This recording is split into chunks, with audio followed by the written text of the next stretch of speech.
I can remember back in the day when the kid felt worthless. Spitting in my reflection, I'm barely scratching the surface. An artistic flair was given through God's purpose, but was far more determined with making a sneaker purchase. The coolest cat alive was a title I was yearning, but my mom's budget said fuck it and left my heart hurting. Better yet, it was broken. It's better explained with movies like Bone Structure on Villains and Steven Seagal movies. Motherfuckers with jokes, otherwise known as haters, motivated yours truly on getting the working papers. Went from getting the Zeke to sporting the fresh taper like bellies and collard greens, was rocking the windbreakers. Chicks with fat butts made my G get tough.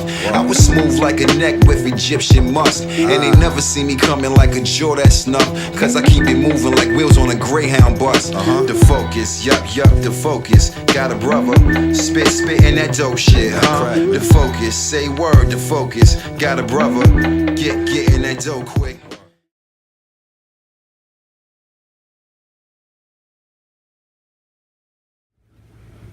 Peace, what up? Welcome to the Chop Shop. I'm here with my brother Earl Blaize. What's going on? You know, engineer extraordinaire, producer extraordinaire, artist extraordinaire, you name it all. You know, give the people a little insight as to who is Earl Blaize. Well, I hail from Brooklyn, New York. I've been doing production, engineering, recording for over 30 years, and you know, it's been an interesting ride. Music has developed a lot over the years from the way it's really done technically. So I've ridden a wave of you know, going from tape-based recording all the way to computer-based recording, and you know, there's pros and cons to each, but I definitely appreciate the kind of nuances and the detail that digital recording can, you know, help with in the recording process, because I'm into a lot of detail and it helps with accuracy, the digital format. So okay, when did you know that this is what you wanted to do? wow. Well, I started DJing. A lot of producers, you know, engineers, they have different routes that they've, you know, started before getting into music. You know, I enjoyed listening to music, of course, and then different types of music too, different genres. And it was, I guess, Run DMC, sort of listening to how simple Sucker MCs was. That was really kind of the my gateway drug was, you know, the Run DMC Sucker MCs track. It was the simplicity of it and the energy of the verses on there that really kind of sparked me wanting to get into it, really as an artist, as a DJ, and then I had an MC that I was working with that we were kind of, you know, we kind of started in that realm, being, you know, just wanting to get into it as an artist, and then I just kind of developed into more of the production aspect of it. And even before that, I actually started doing pause tapes, which I don't know if, you know, some people might be familiar who's done them before, but it's recording mixes off of the radio and just, you know, basically using the tape deck cassette player, for those that, you know, go that far back, and you just would pause the tape and, you know, take the parts you wanted and then kind of use two tape decks and record onto one from another. Take the best parts of one, you know, tape or whatever. You could be off the radio or just songs, and just, you know, record that way, and then, you know, create like mixtapes. That's how I would do it anyway. And you know, that's kind of how it started, my, I guess, the creative aspect of how I started to do it. This is even before, you know, this is even before doing the production. As a DJ, I also was doing, you know, DJing stuff as well first, and then got into production. So yeah. Well, you said something that I thought was interesting. You said 30 years experience, you know, so I could imagine throughout, you know, your time, you've seen many things. You know, what are some of the challenges and some of the rewards?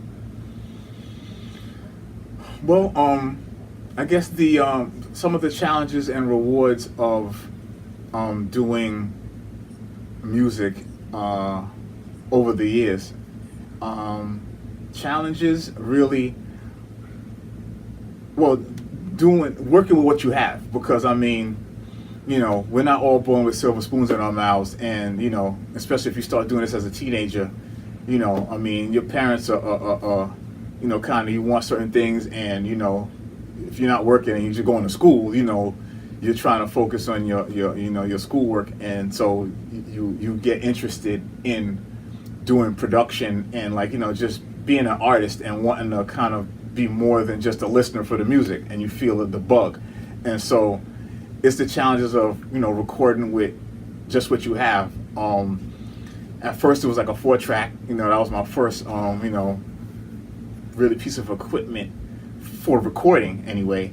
And you know, I mean, and listen, you know, turntables and a microphone. I mean, and for some, that's where it all begins. So, but you know, but it was simpler times when you first started, you know, in that era. So you were able to make do. You know, this is kind of even pre-sampler, if you know, if you could believe it.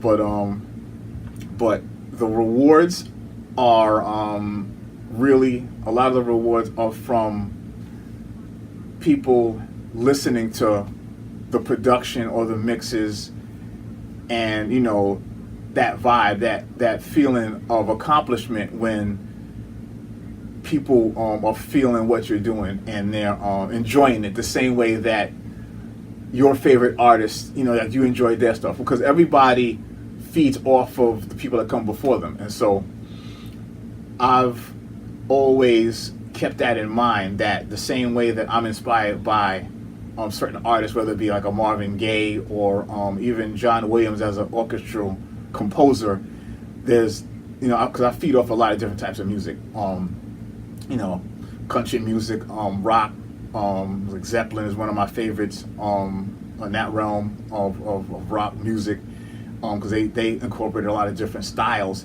in their, you know, their albums. So I was always into those different energies and kind of like, you know, feeding off of different things. And so I really did like that feeling that I got from other people, that got from me when I've done even performances with shows. Like as Anti-Pop Consortium was one of the groups that I was in, on one of the main groups, and did a lot of touring overseas, and just really people telling me that they've been affected by what I do, and just seeing music in a different way that they haven't before, or they're experiencing it in a way that you know, just me putting my stamp on it is how really I see that's success for me, when someone can tell me that their experience with enjoying music, like I sparked something in them that made them enjoy something, or even want to start making music for that matter.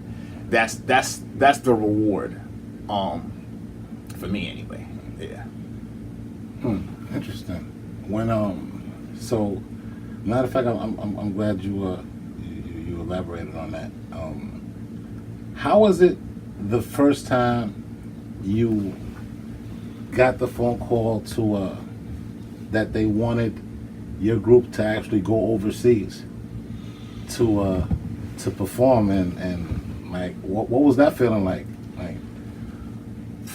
Well, the very first time I was actually overseas, it was I was just doing production at the time. That was with Shaki, and I went to France. I believe that was the first time I was overseas. I want to say there were UK visits too that were early in you know, the career of doing this music, but that was even before that group, because Shaki was a soloist, and so I was kind of, you know, the DJ, you know, in the background playing the music, and she was also had a band incorporated in the first project that she ever did. So we were kind of doing the whole band DJ, you know, kind of mixture, and so it was exciting. It was exciting. I you know, I'm happy to say that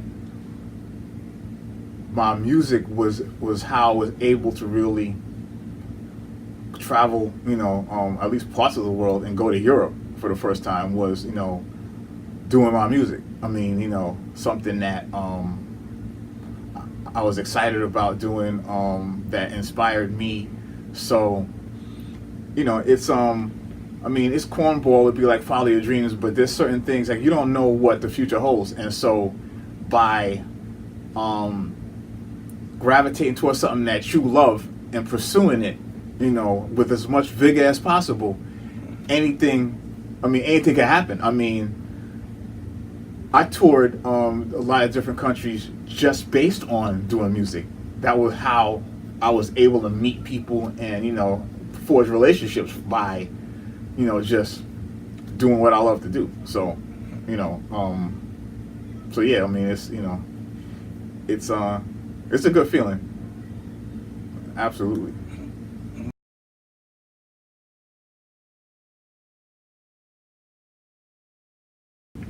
Man, well, I'm really into I like croissants. Now, you can get them out here, but there's nothing like a French bakery, like going up in there and asking for your, croissant de beurre, s'il vous plaît. Because you can get a croissant from Trader Joe's, but it ain't the same as ordering it from a French bakery. It just ain't the same. So it's not just about the croissants, but it's the experience.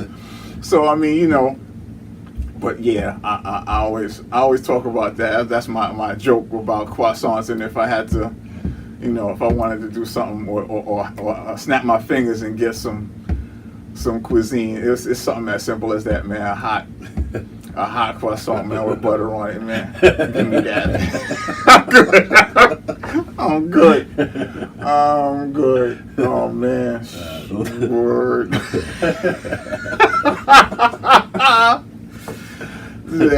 Oh no. No doubt. I know that you record, you mix, you master. Basically 3 different jobs, that are very essential in the environment that you work in. Elaborate a little bit in case certain people might not know. What are the difference between the 3? Well, the recording part is the just getting the music or the vocals just down, getting it from the person's lips or the instrument, recorded properly so that that stage is where it begins with the process of getting it on tape or on the computer. And for me, it's getting it, capturing it as purely as possible, the performance of whatever it might be, and directing the artist, whoever it might be, whether it be a singer, an MC, instrumentalist, to give their best performance of this piece. Because, for example, doing stuff on stage, there's a certain give and take that you get from the audience that when you're in a booth closed in by yourself that you don't get. So you've got to bring out the same kind of excitement or believability that the person who wrote the song intended. And it's all about the intention for me. So if you can coach the artist into bringing forth the best that they have, then that's a job in of itself. And it's not that easy. This is not as simple as pushing a button, because as a producer, you want to bring out their best performance. And sometimes, it depends on their mood for that day. There's all kinds of reasons why they might not feel up to it, or, something just happened on their way to the studio. And so you've got to really have them clear their minds and just make it all about their performance, to deliver on this song. Because at the end of the day, you're not going to see this person. Your first interaction with this song or this person is through audio. So you've got to feel what they're doing by just hearing them, because you have nothing to look at, at least as far as the song goes. This is before a music video and all the stuff. You got to feel it, their performance. as a mixer engineer, when you're mixing the songs, then that part is taking everything that's recorded, and now you have to make it, you're adjusting, you're improving the sounds, you're beefing it up, making it sound into different spaces like reverb, that, like if you want to sound it like in a concert hall, or whether, it's in a small room, all these different nuances of atmosphere you're trying to create. And as a engineer, as a mix engineer, that's what your job is. You're taking now this, the raw ideas, and, you're starting to form them into, what's going to eventually be what people are going to be hearing. Like, it's going to be the, drums have a certain punch, and the bass guitar, and the,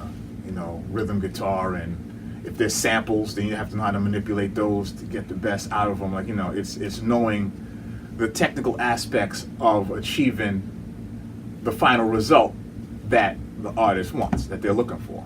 And or as the producer, because the engineer isn't always the producer. Sometimes the producer's a separate person. So you're the translator between the artist, the producer, and what their vision is.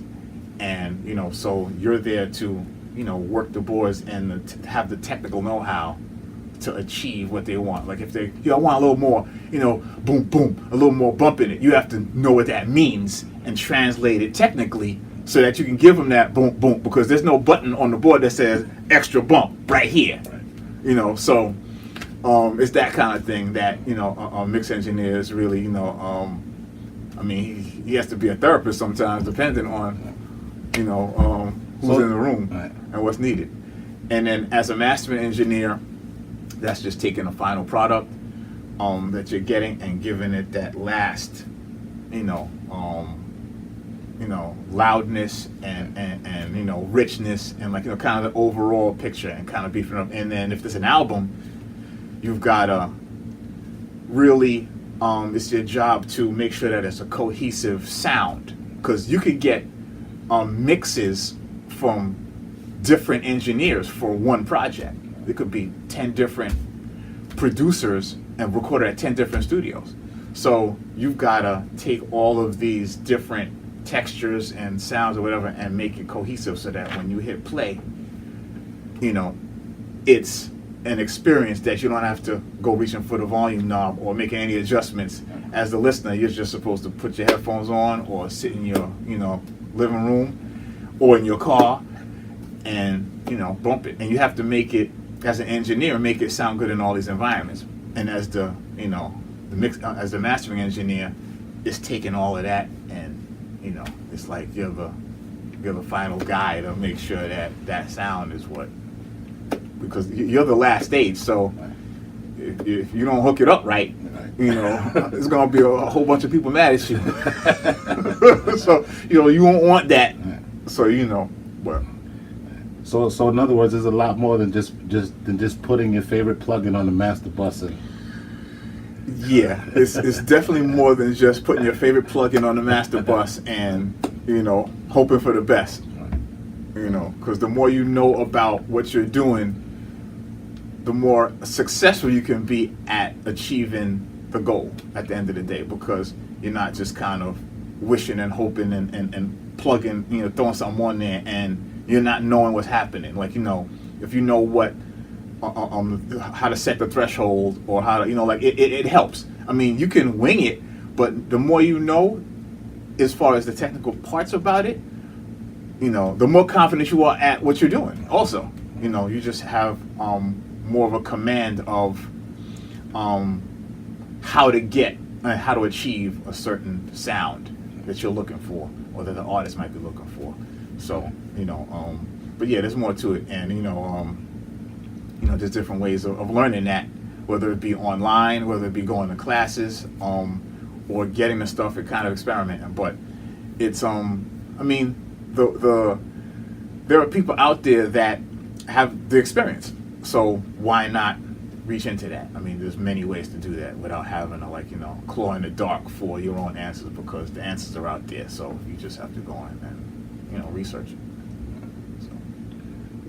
So would you say having a hands-on knowledge as well as the book smart knowledge aspect of it are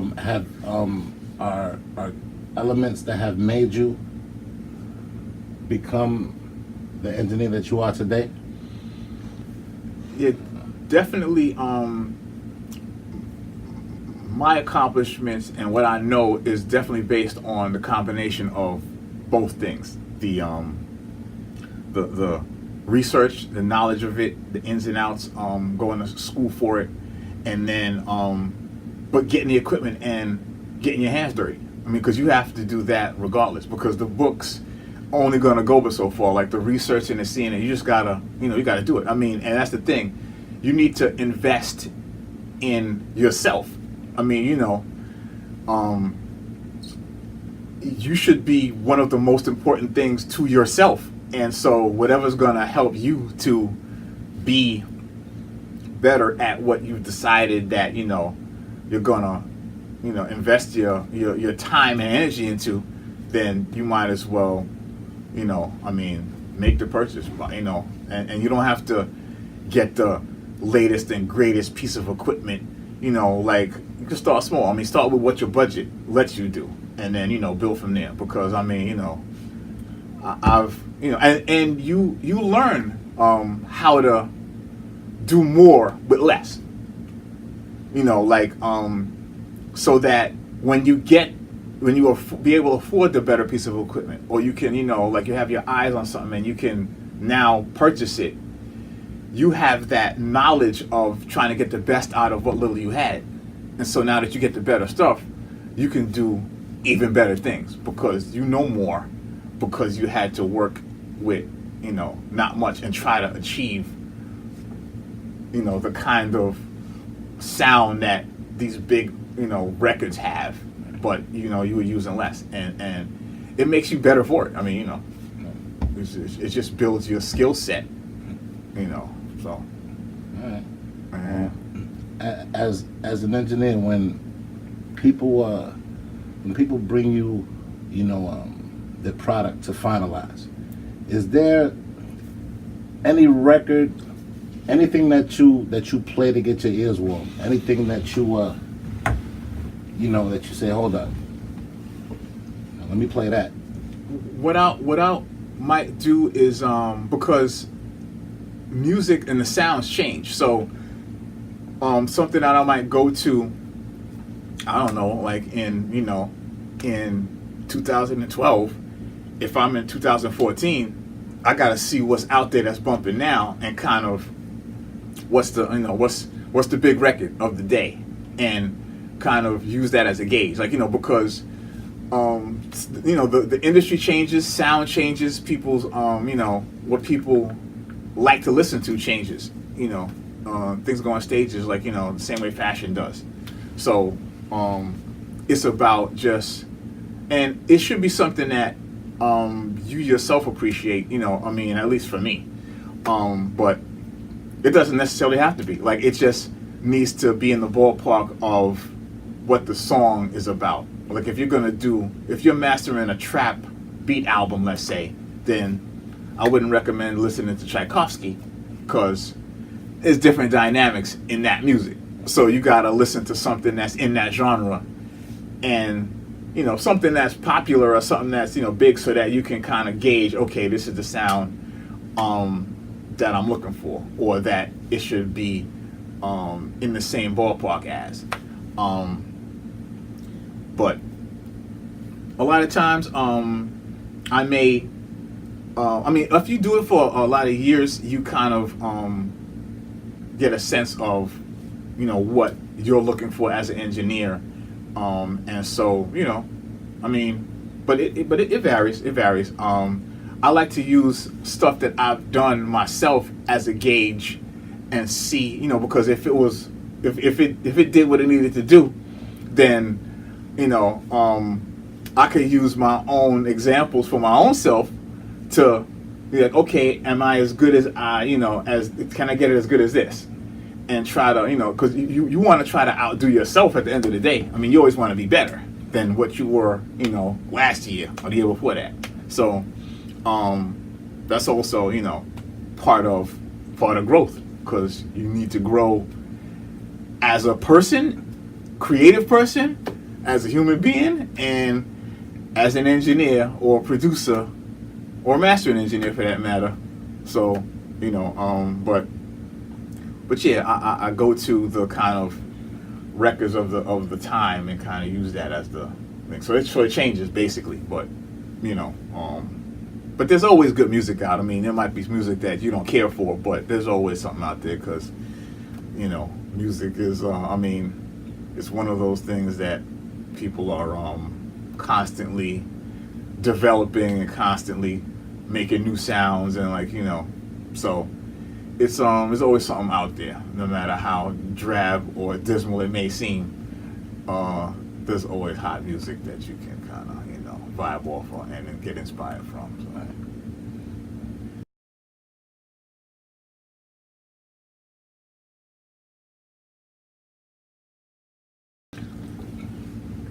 I'm really into audio for film, because I've always liked incorporating. My whole thing is trying to bring people into another world, so the soundscape of whatever it is should make you feel like you're being transported somewhere else. So I'm all about, travel through time and space. And if I could do that through sound, then that's the idea. And so with that said, Christopher Nolan as a director, he's crazy with, just the kinds of visuals that he does with his movies. If you know the Christopher Nolan, you need to check him, because he's ill. And he's big into the sound as well as the video of his projects. There's a few filmmakers that I like, but they of course work with a lot of sound people. Spike Lee's movies, like Do the Right Thing, the audio in that actually it's kind of ill. I remember listening to that in headphones one time, because I had an old VCR that had a headphone jack on it, and I've never listened to a movie in headphones. It just kind of doesn't happen really, or it didn't then. So as I was listening, I was noticing all the nuances of Spike Lee walking down the street, as his character, and you hear birds chirping and trees blowing, and then people on their stoops listening to music. And all these things were happening, this music was on this side, because as he's walking, there's people on the stoop on this side of the street doing something different than on this side. So you hear the different sounds and everything happening, and it's it's like, wow, this is like an experience. But I can imagine closing my eyes and just still knowing where I was just based on the sound. It had the visuals, but if it didn't have the visuals, I could still feel where I was. And so I want to be able to do that with sound without having visuals. And so podcasts these days, which used to be based on old radio shows where they had they recreated certain scenes and stuff when they didn't have the visual for it. So, it was like a radio show, so it's just radio, it's just audio based. So it's stuff like that. That's my thing. And engineers, for example, that come to mind, just as far as hip hop goes, is Bob Powers did all the Tribe Called Quest shit up until maybe the I don't know if he did the very last one, the very last one. Right. I don't think he did. Right. I don't think he did. But that was their dude for everything, for mixing, mastering. Mastering. I think they might have gone to Tony Dorsey he was at Master Disc. He moved upstate. Right. I was using him too. I used him, Tony Dorsey, Black Cat, for my first album, the Hanifa Shaki joint. Right. And then one or two of the anti-pop joints. We were using somebody else at the time, because Tony Dorsey was expensive, and we had a major label. Well, major. It was a label that was it was big, so they could afford it. They were being BMG was a distributor at the time for the label paid for Tony Dorsey to do the mastering, and he's dope. He's done Onyx and Jay-Z records. I mean, all kinds of genres of music, not just hip hop stuff, jazz, Marsalis. So Tony Dorsey's ill. He's now has his own mastering studios upstate, but he's a dope mastering engineer. I like him.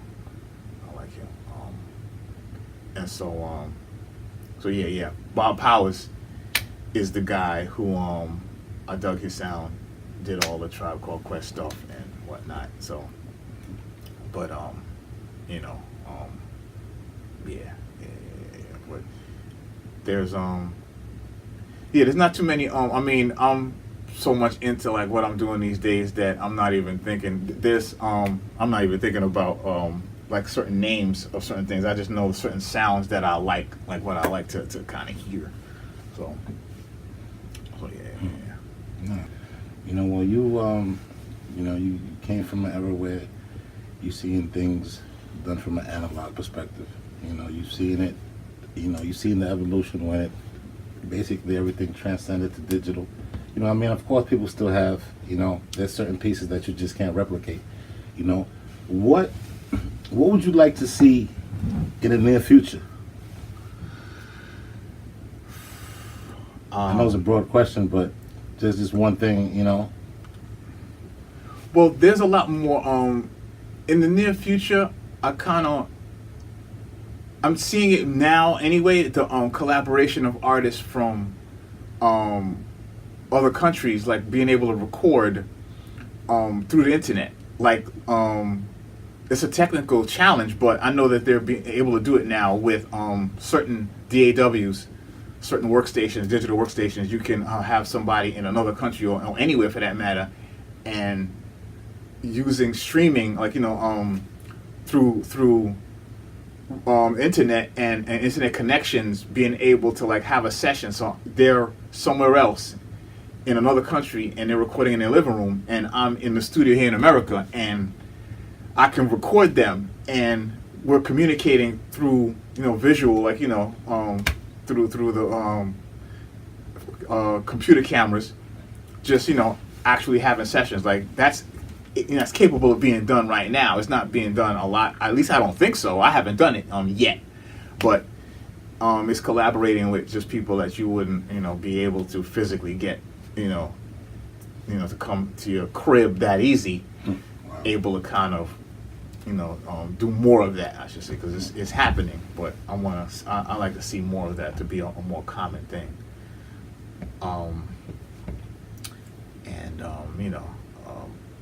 Yeah. In regards to audio for video, because that's one of the things that I want to see, just some of these challenges of recording good audio in spaces that aren't conducive to good audio. Like when you want to record, I don't know, it could be anywhere, like an interview inside of a classroom, or just somewhere where the audio isn't that great, to find some ways to get a better audio recording and to block out the external sounds. That's challenging, but somebody to develop something that can make isolate audio in environments that are noisy. That would be, I want to see that happen. I mean, if I could make it happen, right. But I mean, ideas, they only start as ideas until you manifest them into reality. So I think it's possible if somebody put their mind to it, because for years that's been a problem. And I mean, people have tried doing other things like reducing noise after the fact in post-production, things like that. But I think if you can manage to reduce the issues like that in real time in the recording process, then it makes post-production a little easier, because a lot happens in post-production, and people who do post-production, I'm pretty sure they'd rather be doing a little less work, because there's always a lot to be done anyway. So that would be helpful, I think. Don't worry. I got you. If all right, well, we can close out with if someone were to ask you for for advice, as far as they tell you, hey, look, you know what, I want to become an engineer, I want to produce, what are some of the things that you would tell them that that they need to know prior to diving in? Patience.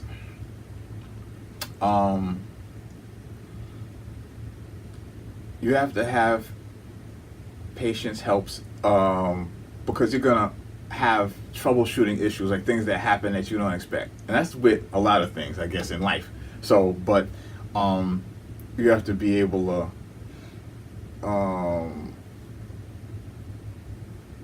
figure out, work around the problem, work through the problem, work through the issue, whatever that might be.